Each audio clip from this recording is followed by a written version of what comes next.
Hello everybody, Stu Corbett, your High River Fire Inspector here with another installment of Home Safety Tips While in Isolation. Well, as we talked about a little earlier, a lot of us are trying new things. We're cooking, we're doing a lot more cooking than we normally do, and as you can see, I've been doing a little bit of some baking myself this morning. And the reason we're talking about what we're talking about today is last week, for Health and Safety Week with the town of High River, we had a webinar on home safety and working at home. And one of the common questions that came up several times was, should I have a fire extinguisher in my home or not? Where should I put it and what should I get? So that's all I'm going to address today is fire extinguishers in the home. And this is by no means a course on fire extinguishers and how to use them. But I do want to cover the three key questions.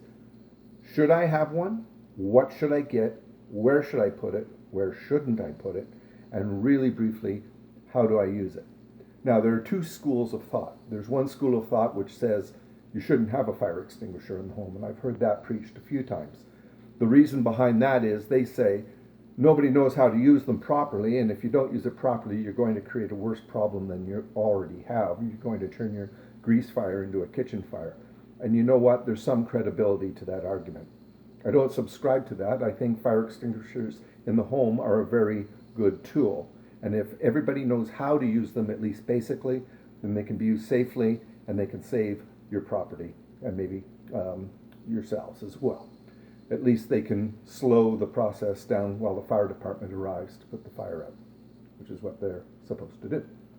So, having said that, this is by no means a course on fire extinguishers. This is just your basic information answering those questions. So, the first question that comes up is, what kind of fire extinguisher should I get? Well, I'm going to show you the one that I have in my kitchen, in my house. I also have one in the garage as well, and that's mounted on the wall near the man door, the exit door of the garage, not the sliding opening door or the car door. And that's so that that's where I'm going out if something happens in the garage and I can grab it quickly. I'll show you where, I guess I'm answering the first question, where should I put it? And then I'll go to what kind of extinguisher should we get. I hope I can do this. Now you can see my stove's way over there, so I'm a good couple meters away from the stove, so it should be away from the stove. And there's an exit door, it's a back patio door, and there's where my fire extinguisher is, and it's mounted. It's easily accessible. It is not under the kitchen sink. You can't get it in time if it's there, especially if, like me, you have your kitchen sink locked for little kids. It's not beside the stove, because if it's beside the stove or the oven, you can't get to it readily because there might be a fire there. So it's right here. Now I'm going to take a second here and just put my phone down and pick up my tool.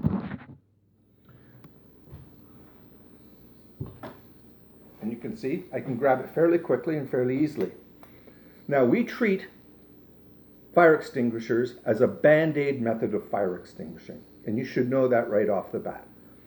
If you cut your finger and it's a little slice, and you can put a band-aid on it and stop the bleeding and do your first aid, and you're okay. But if you do a major hack with a butcher knife or something and you need stitches, you need the professionals to look at it, and you go to the hospital and get it stitched up. Fire's the same way. Your fire extinguisher is a first aid tool for fire extinguishing. You can see I have a fairly large one here. You don't need one quite this large.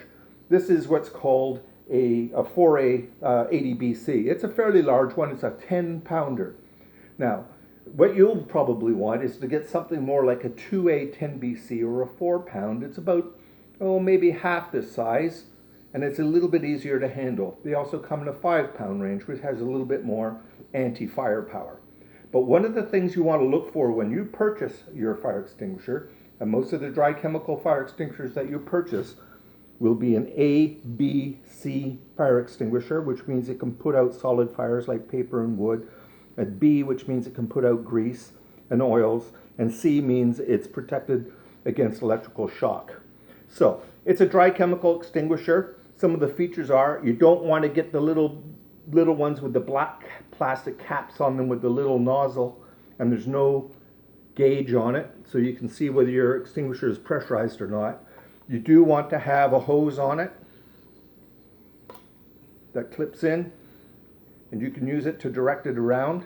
And it'll probably, you're going to spend a bit more money for one of these, a metal top, like I said, not the plastic.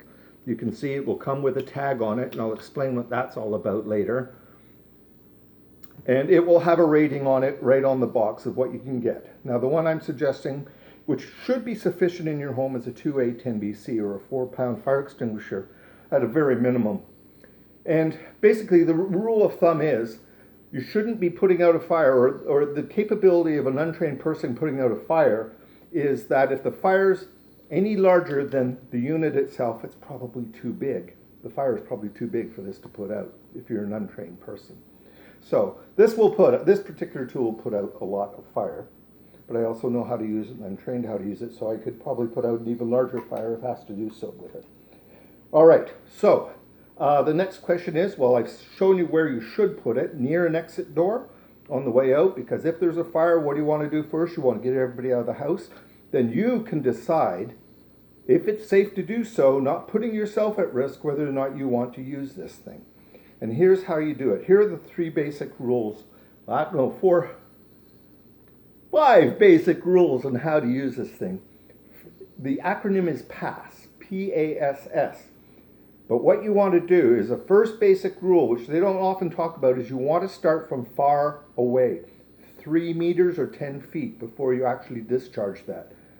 This has lots of pressure in it. When this goes, it'll make a lot of noise, and it puts out a lot of pressure and product at a quick time. If you're too close, you're going to spray your grease or whatever all over the place, and that's when you have a problem. So you want to start far away back. And the first letter of the acronym P is pull the pin, and that's what this pin is up here. This prevents an accidental discharge. So you pull the pin, it's like pulling the pin on a hand grenade. And if you want to throw in dramatic effect like they do in the movies, throw it over your shoulder out of the way. I don't know why they did that in the war movies, but it looks really good. Then they toss the grenade. But you've got your fire extinguisher activated.